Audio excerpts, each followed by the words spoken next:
Kalau mereka ingin menjatuhkan kekristenan, mereka nggak perlu menyerang gereja, nggak perlu pelintir ayat-ayat suci Alkitab. Mereka nggak perlu debat soal isu yang nggak penting, apalagi debat yang nggak ada habisnya. Kayak, apakah Yesus yang disalibkan atau bukan? Itu debat yang nggak akan bakal ada ujungnya. Mereka hanya perlu satu hal saja, buktikan kalau Yesus pernah berdosa.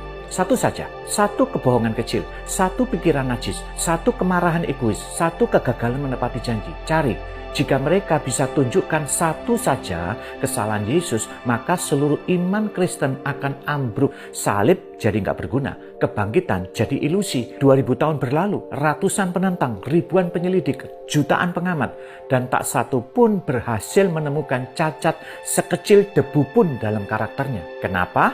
Karena Yesus memang nggak bercelah. Bukan karena pintar menutupi, tapi karena memang nggak ada satupun yang perlu ditutupi. Yesus nggak pernah minta maaf karena salah, karena dia tidak pernah berbuat salah.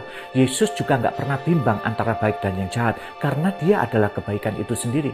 Di Alkitab jelas dikatakan bahwa ia tidak berbuat dosa, 1 Petrus 2 ayat 22, dan di dalam dia tidak ada dosa, 1 Yohanes 3 ayat 5. Ini bukan hanya tentang tidak berbuat dosa, tapi tentang hakikatnya yang tidak bisa berdosa. Dia bukan sekedar manusia yang memiliki kecenderungan baik, tapi dia adalah kebaikan itu sendiri. Bahkan ketika dicobai, dia tetap tanpa noda. Ibrani 4 ayat 15. Gak ada pengakuan dosa dalam hidupnya karena memang tidak ada dosa yang perlu diakui. Tentu kita bisa melihat bagaimana sejarawan non-Kristen pun menyaksikan ketidakberdosaannya. Flavius Josephus, seorang sejarawan Yahudi abad pertama, menulis dalam Antiquities of the Jews, dia bilang bahwa Yesus adalah seorang bijak yang melakukan karya-karya menakjubkan. Josephus menyebut Yesus sebagai Kristus dan mengakui bahwa pengaruhnya sangat besar. Meskipun dia bukan pengikutnya, tidak ada catatan negatif atau tanda kesalahan dalam deskripsinya. Tertullian, seorang teolog dan pengacara Romawi abad kedua, dalam karyanya Apologi menyatakan kalau Yesus hidup dengan kesempurnaan moral yang gak dapat ditandingi. Dia tidak hanya diakui sebagai tokoh spiritual, tetapi juga dihormati karena sifatnya yang murni dan tidak tercemar oleh dosa. Dan bahkan dalam kitab suci lain disebutkan kalau Yesus adalah sosok yang terjaga dari dosa. Keberadaannya diakui sebagai pribadi yang dilahirkan suci dan tidak tercemar oleh dosa. Itu bukan hanya pengajaran dari agama Kristen, tetapi bahkan sebagai pengakuan dari teks-teks lain yang mengakui kesuciannya. Yesus adalah sosok yang terjaga dari dosa, lahir tanpa melalui pertemuan benih manusia berdosa. Meskipun Adam juga diciptakan tanpa ayah dan ibu dalam keadaan sempurna, toh akhirnya ia jatuh dalam dosa.